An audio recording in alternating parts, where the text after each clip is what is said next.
হ্যাঁ, এবারও তো বেটা হাটে রিজার্ভ পাইলাম, বুঝছস? এই যে হাটে কাজ কুজ করাইতেছি, লেবাররা বাঁশ বুস গাড়ছে, কালকা লাইট টুইট লাগাইবো। ঠিক আছে, তাইলে তোরা আয় পড়িস, চান্দাইতে সেই বিনোদন হইব। আসসালামু আলাইকুম। হ্যাঁ হ্যাঁ, এই রাখ, একজন আইছে, কথা কয়ে লই। কি হইছে ক? মহাজন সাহেব, হুম। আপনি তো জানেন যে আমাদের গ্রামের সব জমি এবার নদী ভাঙ্গনে লয়ে গেছে। তো আপনি তো সবসময় আমাদের পরিবারের এক সাহায্য সহযোগিতা করছেন, যখন যা লাগে টাকা পয়সা।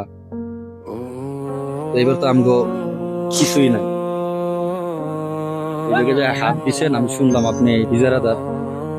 হ্যাঁ, ইজারা তো লইলাম এবার। তো আমি আইছিলাম যদি কয়টা টাকা দিতেন, এই হাটে আসলে কয়টা গরু উড়াইয়া বেচা কিনা কইরা পরিবার লয়ে এবার ইটটা করতাম। টাকা টাকা কেমনে দিব? তুই দেখতেছ না হাটের ইজারা এবারও পাইলাম। দুনিয়ার টাকা খরচ হয়েছে, দুনিয়ার লোকজন খাটাইতেছে এই জায়গায়। তুই তো পারো ছায়া এখানে কাম করতে। আর তো করে আগে টাকা পয়সা দিতাম, হ্যাঁ, তখন তোকে জায়গা সম্পত্তি আসছিল, জমিদারাত আসছিল, অন্তত কিছুই নাই। নদী ভাঙ্গনে তো তোকে সবকিছুই নিয়ে গেছে গা। অন্তরে আমি কি এর উপরে ভরসা করে টাকা দিব? এক কাজ কর, তোর তো টাকা পয়সা দিতে পারবো না, অনেক টাকা খরচ হয়ে গেছে। হাটের ইজারা লইছি, এনে কাজ কর, রোজ পাবি। আরে এত ফোন আইতাছে।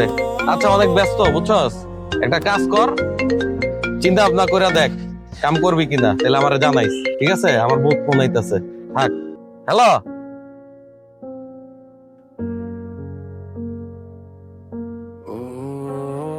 একটা সময় আমগো জায়গায় হাট বইতো, বিঘায় বিঘায় জমি আছে। আমার বাপটাই লেখাপড়া করে নাই,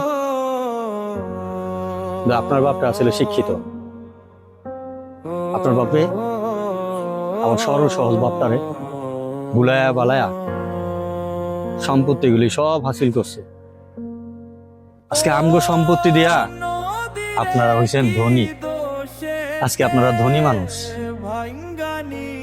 আর আমগরে 2 টাকা ধার দিতে আপনাকে ভয় লাগে। ভাগ্যের কি নির্মম পরিহাস। কখনো না এমন হয় এই ভাগ্য আবার পরিবর্তন হইতে পারে। ওই যে উপরালা আছে না, উপরালা ভাগ্য পরিবর্তন করতে সময় দেয় না। অপেক্ষায় থাকেন, আর কিছু কইলাম না।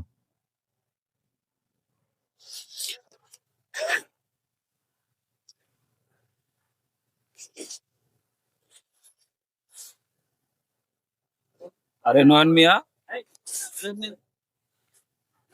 ভাই আপনি তুমি এমনি ভাইঙ্গা পড়লা, আমার দেখা কিন্তু ভাল লাগলো না, বুঝছো? কি করুন ভাই, নদী ভাঙ্গনে জায়গা জমি যা ছিল সবই তো শেষ। আমি তোমাকে সব কথাই শুনলাম কম বেশি, বুঝছো? তোমার বাপে, আমার বাপে, বাবু মিয়ার বাপে এক লগে চলাফেরা করো, এগো কাহিনী সবই আমারে কয়ে গেছে। আমার বাপ অভাবের তাড়নায় তোমার আব্বা বাবু মিয়ার বাপের কাছ থেকে জমি দেওয়া টাকা নিছিল, কিন্তু জমির দলিল কিন্তু দেয় নাই। সেই দলিলগুলা কিন্তু আমার কাছে আছে।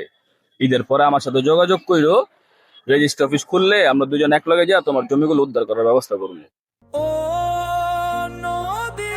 কি কোন ভাই, আল্লাহ তাইলে মনে হয় আমার ফরিয়াদ শুনছে। আমার সহজ সরল বার্তারে ঠগায়া কতগুলো জমি নিয়ে গেছে। আল্লাহ যদি এবার মুখের দিকে তাকায়, সব জমিগুলি ফেরত আনবো ভাই। ধন্যবাদ ভাই আপনারে। আপনার ঋণ আমি কোনোদিন শোধ করতে পারবো না ভাই, কোনোদিন শোধ করতে পারবো না। আরে ঋণ শোধ করার কিছু নাই, আসো আমরা